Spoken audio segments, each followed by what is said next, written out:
Okay, here, tip right at the top, like I always try to do. Improvisation. I haven't talked about that much on the channel. And the reason I'm bringing it up is because the tip is you need to practice it. You need to be ready to do it when you have to.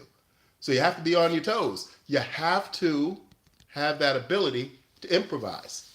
I know a lot of actors rely on what's scripted. They want to make sure they have all the lines. They want to make sure they know their character inside and out. But a lot of times, the truth is, a lot of times things become improvised on the set when people are rushing. The last two commercials I shot, one last night and one last week, both had big changes to the dialogue and they were improvised. The director came up with some ideas on the spot on both of the commercials and they wanted me to improvise. So I'm able to improvise. I love to improvise. But I want you to understand that the tip is that you need to get to the point where you're comfortable improvising. You know the character, you know the scripted dialogue that they gave you, you know the dialogue that you may have auditioned with, but when you get on the set, the director may throw all of that out and say, here, say this, say something like this. And they won't even give you the exact dialogue. Both commercials, the commercial I was on and the music video I was on last night, wanted me to improvise right there on the spot. So I did. I have that ability. I can do that from years of practice.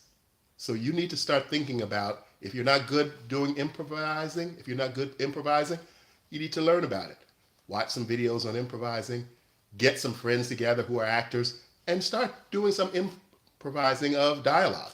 You know, come up with scenarios and build on those. It's fun. It's good for practice as far as acting goes, and it keeps you on your toes. But take this tip to heart. Learn to improvise.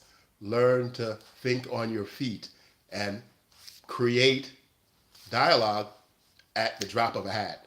Because honestly, a lot of times the directors do that. They want you to improvise something. They want you to change something. They don't like how the dialogue is. And they turn to you as the actor to come up with something. They may give you a vague idea of what they want, and you have to take that and run with it. So that's what, again, that's what I did on these last two projects that I was on. You have to be able to do that. So that's something you have to practice. If you're not, if you haven't done it, if you haven't done it a lot, you need to get into the habit of doing it. And it's easy. It's easy to practice it because you can practice this on your own. You could read something, read a line of dialogue from a play that you may find online, and then see how you would improvise that to change it, to make it different, to make it humorous, to make it funny, to make it more serious. But you really need to take that seriously if you don't have any experience in improvisation. There are improvisation classes out there. You can do those. That might be good to take one if you can find one, maybe at a community college, maybe at a acting program if they have something in your area. Improvising is something that every actor should have, actor and actress should have in their back pocket so that they can do it when needed. Because it's going to come around more than you expect, especially nowadays. A lot of directors, new directors, love to improvise because the dialogue is more real. The dialogue is more right there in the moment. And sometimes when they have that flexibility, they want to do it. And sometimes you will be on a show, though. If you get a show, if you get cast on a network show, most of the time you won't be doing much improvisation. You will stick to the script. And a lot of times they want you to be word perfect. They have somebody there on the script to make sure you're exactly saying what was written down. But commercials, music videos, maybe even industrials, they have a lot of improvisation in it. Independent films, definitely independent films. Short films, definitely short films. A lot of times they'll tell you, here, how would you say that in your own words? You need to be able to do that. So that's my tip for the day. Practice it.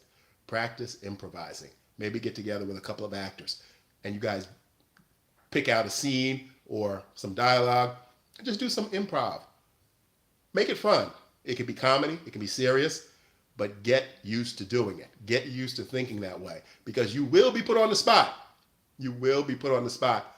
Sometimes you'll go there and you've worked on these lines and you've worked on, you're ready to go with the dialogue and they throw it right out the window. They say, let's try this, let's try that, let's try this. And you have to be able to go with the flow. So that's the tip. Learn to improvise.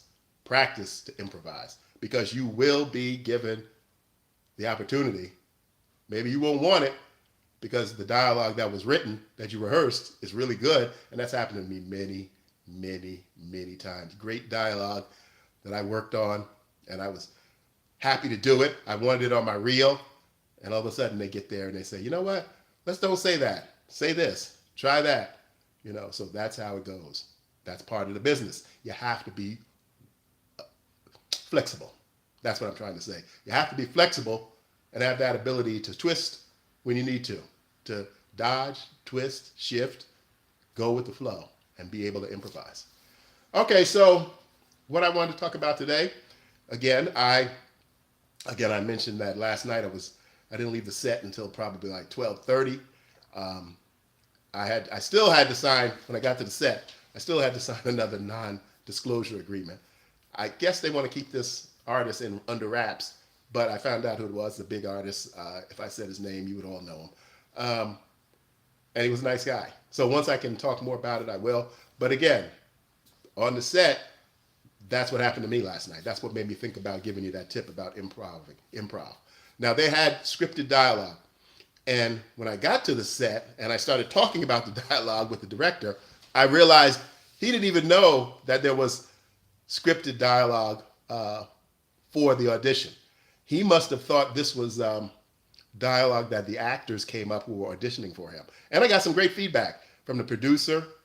One of the producers came up to me and told me that everybody liked me, the artist liked me, the director liked me, and that the other three producers liked me, and I was their number one choice. They saw about 20 or 30 people, my age, my type, and they picked me, so I was happy. And I told her thank you for that feedback because honestly, to tell you the truth, actors don't get a lot of feedback from casting. They don't get a lot of feedback from producers to understand what they did, and it helps. It really helps me because it helps me to decide what to do on the next audition. And what I have been doing, I think I mentioned this in a couple of videos earlier, I've been leaning more into myself. And I've done that my whole career.